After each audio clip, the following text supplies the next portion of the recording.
您好，我是沈玲，欢迎收看这一期的《天下纵横谈》。其实亚裔呢，在美国生根的同时，也会希望做一点生意。在做生意的同时，如果进到主流社会，会不会有什么样的难题呢？在今天的《天下纵横谈》当中，我们非常荣幸邀请到了 Vanessa， 她要跟我们一起讨论一下，在华人这样的一个社区当中，如何 break into 主流社会，做一个生意人。Hi Vanessa. Hi Charlene. Hi. Thank you for having me. Thank you so much for coming. Tell me a little bit about Health-Ade. That's your company, right? Yes, Health-Ade. Okay, yes. We started about 10 years ago, and we started selling kombucha in the farmer's market, me and my best friend and her husband.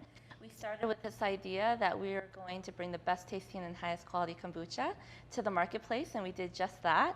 But even a step before that, we were really unfulfilled with what our corporate jobs were, and we wanted to make an impact, we wanted to bring value to the community, and that was through business. And so that's why we wanted to start our own business through kombucha. Oh, let me ask you, Vanessa. So even though Health-Ade and kombucha is 10 years old already, but before that, you say you work in corporate?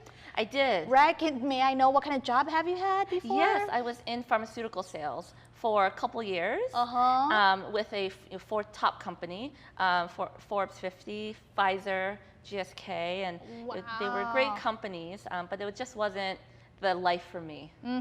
But 10 years, you made that decision. You want to start with your own business with your best friend. How difficult was that? You know, it was actually really easy at the time to make that decision. I think because I was in my mid-20s and I was ready for a change. I was feeling excited about the new and the adventure, and she was also feeling that way, as well as her now husband, and so we were all in this together.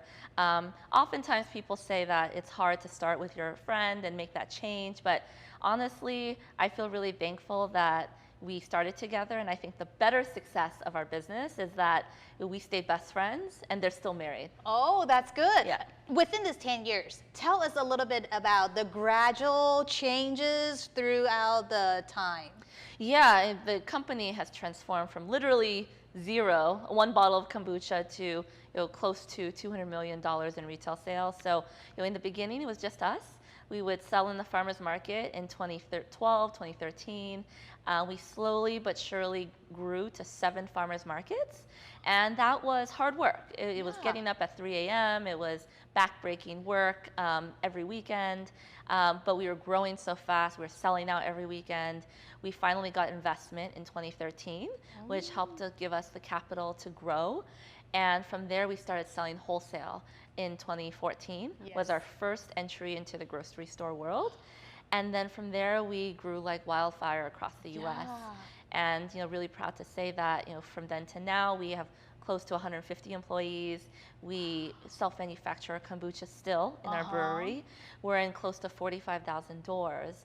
And so to think that we went from one farmer's market to 45,000 doors, and really the leader in the category, and driving the growth in kombucha is really a proud moment, and I attribute it to the team. And we've grown so much with them, and they've really made our world go round. Wow, you're so humble, Vanessa. I understand from the very beginning until now, which to me is more like a breakthrough story. A lot of immigrants actually have stories like that too. Come here with really nothing, try to work really, really hard, and finally after time, they finally got a little bit of something. What's the most valuable lesson you have learned within this journey? Oh, so many. I know. I would say probably the biggest lesson for me is also our tagline at Health-Ade. It's follow your gut. And so many times throughout our journey, someone in the back of, on the sidelines is saying, you should do this. You should do that. I have my parents saying, why don't you do this? And investors are saying, how about this? But at the end of the day, we are able to really look inside, understand what's the best for our business, take the next step forward, and we followed our own gut to the business and really drove it forward. So I would say to any other entrepreneurs out there, really follow your own vision and your own gut, because that's what's going to really make it true and make it real. Yeah, just believe in yourself. I think that's the most important thing. And now you are a mom. I think that believe in yourself perhaps grew in you since you were little. I believe you will teach that to your daughter as well, right? But things has changed. Time has changed. Yes. Asian probably became one of the targets in many, many things. Have you experienced anything like that? Or your business experienced anything like that? You know, thankfully not our business, but I can say personally, you know, growing up, I've definitely faced a lot of racism myself. I remember in grade school being called many different racial slurs, being made fun of because of my food. I remember going to Yosemite and a car was pulling out next to my family and they said, go back to your country. And I didn't understand what they were trying to say because this was my country. And so for me, I feel as an Asian American female entrepreneur, now's really a time to take a stand, and I'm really proud to be part of the ABA, to be part of other organizations, really trying to cultivate community around Asians being stronger together, and also gathering allies together with us too, because in the end we're stronger together, and it was really lonely, I would say, building the business, feeling the way that I did amidst some of the racism I felt, and what I would hate is for my children or future children to feel that they can't thrive in this world. Which is going to be really sad, because the United States is a country for dreams, where everyone, if you have a dream, you should be able to accomplish your dream within this land. And Vanessa accomplished it. I hope your daughter will not experience what we had experienced before. You are very active in the community. You mentioned ABA and some other organizations. Tell us a little bit about ABA. Yeah, so I think it was maybe year 4 or 5 of my business when I poked my head out from the hole and the blinders working every day, and I felt like I needed a community to call my own, because I was feeling lonely. I was feeling like I didn't have a tribe. I didn't feel like I had a community that really looked like me, understood me, was a sounding board for me at the end of the day. And I was really thankful to the ABA for their community, for their networking, for really just the people as part of the business, as part of ABA, to help me feel more comfortable in my own skin. And I'm really proud to say that a lot of them are my friends today. I'm really proud to say that a lot of great work has been done for small businesses. And at the end of the day, I feel like this is giving me motivation to do more. Keep on going. Yeah, exactly. Right, yeah. I think having the tough time for the business, or the calculating part, or how to break into that mainstream market, that's a tough part. However, if you always have supporting hands behind you, or that warm voice keep on telling you, yes, you can do it, you can actually thrive even better, aim even higher, go even further.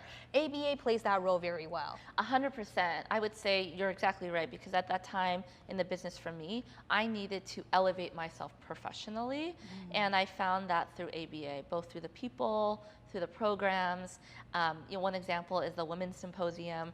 I remember attending it year after year and just feeling so excited about the women in business who are Asian doing amazing things. Yes. And it gives me the excitement to know that there's even more coming.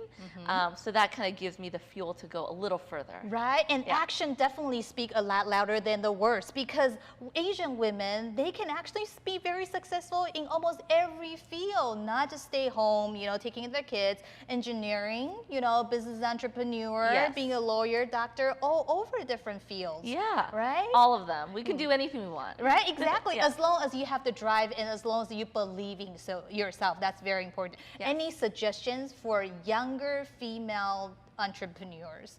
Yeah, I would say maybe 3 things. One is, I was giving a talk at USC the other day, and one of the girls, she's in college, she came up to me, she was crying because she didn't see positive role models who look like her, and so that really gave her inspiration to have the confidence to do more.